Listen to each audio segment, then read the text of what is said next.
Have you poured your time, your money, and passion into building a business only to feel like you're not gaining any momentum? No matter how hard you push, you just feel stuck and you just can't break through? Maybe you're this close to walking away. If you are at your breaking point, this podcast is for you.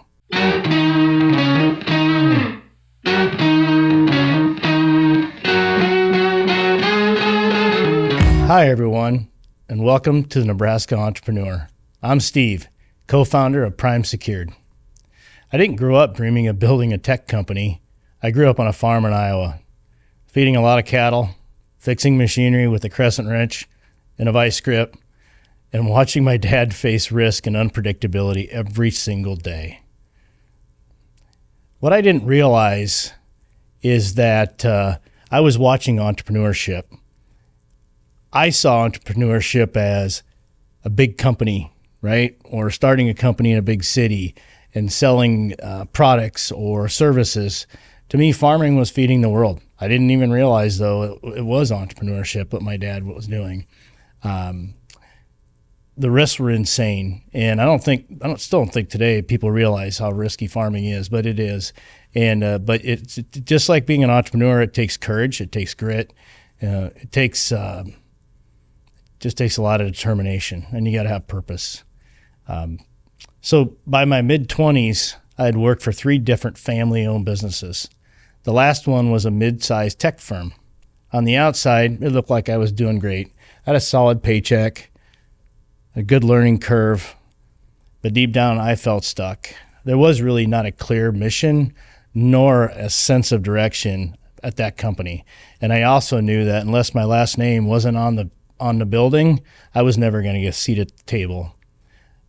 There was a gentleman that I worked with, his name's Brian.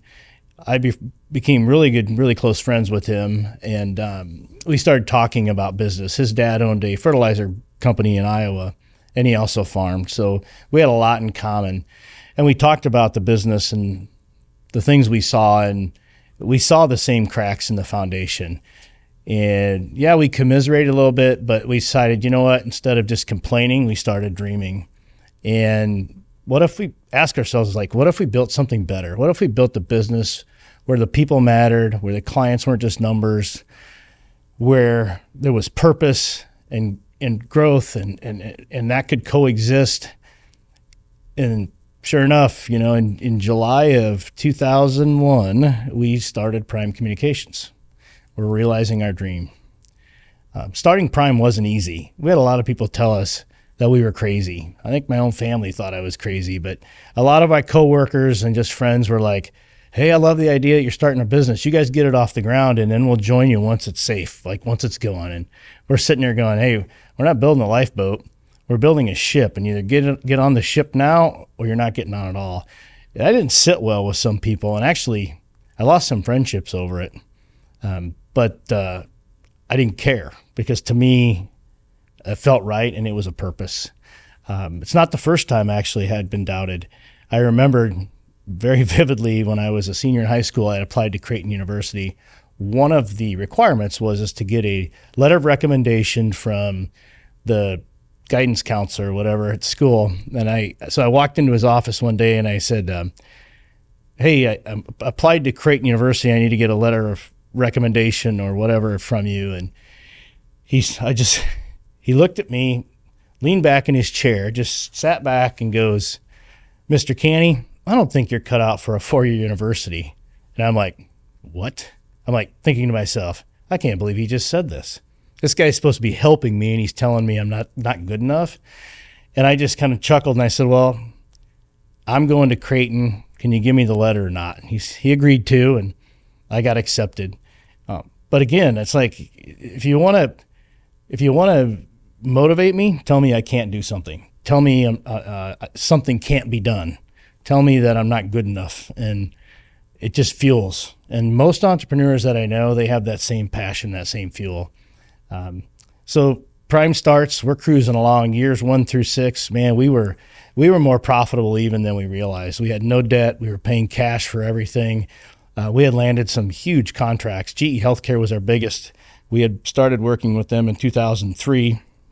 In 2006, 2004, we signed a 3-year service agreement. In 2007, it came time to renew, and we were pretty confident. They had been telling us all along we were their best service provider. We were doing work for them all across the country. It looked good. Schedule a meeting with them in their corporate in Milwaukee. Get on an airplane, mid-January, cold, snowstorm, fly up there, and had a great meeting. 3 hours. They told us how awesome we were. We were the number one provider. They had every intent of renewing the contract.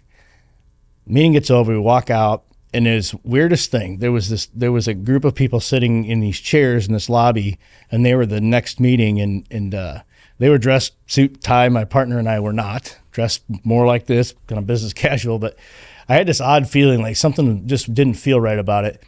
We get back, and for 2 weeks, they didn't return a call or an email, just went completely silent. And finally, they called us and said, we're not renewing your contract. We've decided to go with another company out of Atlanta. And it turned out that was the people that were in the lobby. Much later, we found out that there was a lot of nepotism. There was some relationship between one of the owners of that company and somebody at GE Healthcare, and I always questioned the ethics of that. But anyway, we lost the contract, and that was over 50% of our revenue. And when I told people that, they're like, how could you have all your revenue with that much revenue with concentrated in one client? Well, at one point before that, they were about 80% of our revenue. So at least we had gotten it down some, but we always said, yeah, we know, we're trying, we're working on diversifying. But long story short, they went away. And overnight, we were 50% of the company we were. And so we had to pivot. And we were starting to just look for any work we could to keep our team busy and keep them employed. So we started doing bid work, worked a lot of schools. None of it was very profitable. The rest of 2007, most of 2008, we were getting by, but it was not pretty. And then October 2008, it was like somebody came into the office and shut the lights off. That's when the mortgage crisis hit, the meltdown and the recession, and we basically, POs dried up, contracts dried up, everybody stopped spending money, and we had to let go of 30% of our staff in one day. We basically cut $1 million of overhead out in one single day between that and some other contracts and things that we relied on with our vendors. And even the existing staff, the people that were still there, agreed to take significant pay cuts along with my partners and I. And the feeling was it was horrible. It was helpless because you couldn't do it. I just remember going to work every day and calling everybody I knew to see if they had work, they needed help, and everybody was the same story. We got nothing. So I'm thinking, I'm losing my house. I'm thinking they're taking my house, my cars, bank, kicking us out on the street. My family and I will be homeless. And I was just to the point where if I could have given my stock away in Prime, I would have done it because I didn't feel like I could, like Prime and I could exist because I had tied myself to that financially and emotionally that it's an anchor and it's going to sink me and I got to get rid of it before it sinks me. I was drowning and I didn't have a life raft. The fortunate thing, though, one of the best decisions I made in business is in 2007 was to join EO, Entrepreneurs Organization. That's a global organization, thousands of members in over 100 and some countries. There's a chapter in Nebraska, and within the chapter you have subgroups called forums. And I joined in mid-2007, and it was 10 of us in the forum at the time. In all of 2000, they started with me after I'd lost the contract, or we did, and then they kind of heard the things going on and they offered words of encouragement. But then when 2008 hit, they saw things were dire. And that's when I really got the most value from these guys. Jay Bolding was a guy, he was a corporate controller, I believe, for Kanne. He taught me the concept of necessary versus nice. Simple concept, but just the way he worded it made so much sense. So we cut everything out that was not necessary to operate. Another gentleman, one of my good friends, Jerry Reimer, he offered to meet with us and kind of go over things. Jerry's got a finance background. He sees the world differently than most, I think anyway. He sees opportunities that most of us wouldn't see. And he agreed to meet on a Saturday morning. We show up at the office. He shows up. We go in the boardroom, big whiteboard, and we spent about 3-4 hours just whiteboarding out where we were, so what our situation was, what our financial situation was. We looked at all kinds of options, what we can do, how we can get out of this. And after about 3-4 hours, I just remember he turned to my partners and I, and he looked at us and said, "Guys, I don't think you have as big a problem that as you think you do." He goes, "I see a way out of this." He goes, "You're going to be fine. Just do these things that we're talking about and just work hard, do what you've been doing, and you're going to be fine." And it was at that moment when he said that, for some reason, I believed him. And it was like this huge weight came right off of my chest. The fog lifted around me.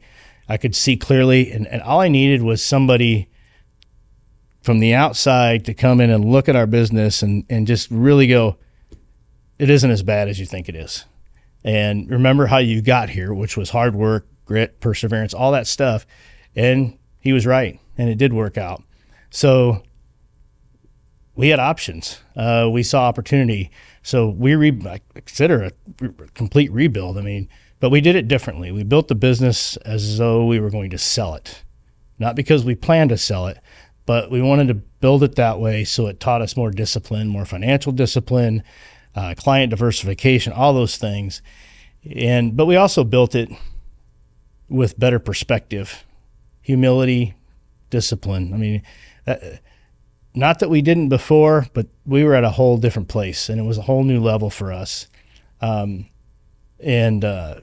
We just told ourselves, all right, don't get back in that situation again. Stay away from, those types of things, of all those, the things that trip you up. And it worked. So here we are, today, been through a lot since then.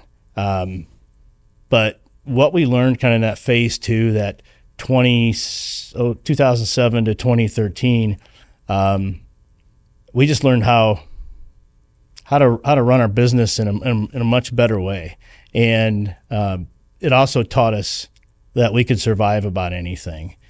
And we did survive a lot after that. In 2019, we had a flood, about 42 inches of water in our building. It was horrible. And that was not a fun couple of weeks, but we got through that.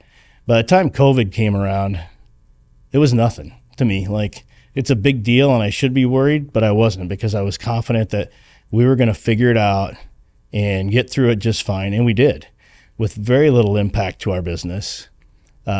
And since then, since COVID, we've had a dozen economic curveballs thrown at us. Clients, difficulties, highs, lows. But through it all, we relied on each other, but we also worked on ourselves. We worked on ourselves personally, professionally, spiritually. That's probably what helped us the most, was just really focusing on us as owners, but as leaders of the company and our leaders and our team, teaching things like how to communicate better, how to build trust, how to collaborate, how to lean into somebody's personality style. And, the funny thing about it is I always said, I can do anything. I may not know how, but I'll figure it out. So what I found is leadership isn't about having all the answers, but it's about asking the right questions so you can figure it out, so you can get better. I will be the first to admit, starting Prime took guts. I didn't know what I didn't know. I had no idea what entrepreneurship was like when we started Prime. And it took a long time to figure it out. It took a long time for our company to mature. I think I heard somebody say recently, the company doesn't fully mature until it hits about the 20-year mark. I would say that's true for us. It was 2019, I think, after the flood, when we finally got to a point where we believed in ourselves and our business and could get through anything. So yeah, when we started it, we left behind a lot of comfort, easy, 8 to 5 job, decent paycheck. We left that behind, and it was tough. But years later, we're not just proud of what we built, but we're proud of what we've become and who we've become along the way. So if you feel stuck, if you feel underappreciated, if you feel like you don't have anyone you can turn to have these types of conversations because you think they just won't understand, trust me, there are plenty of people like you that have been through what you're going through. And I have been through it. And that's why I'm doing this podcast. I'm doing it for you. Thanks for listening and welcome to Nebraska Entrepreneur.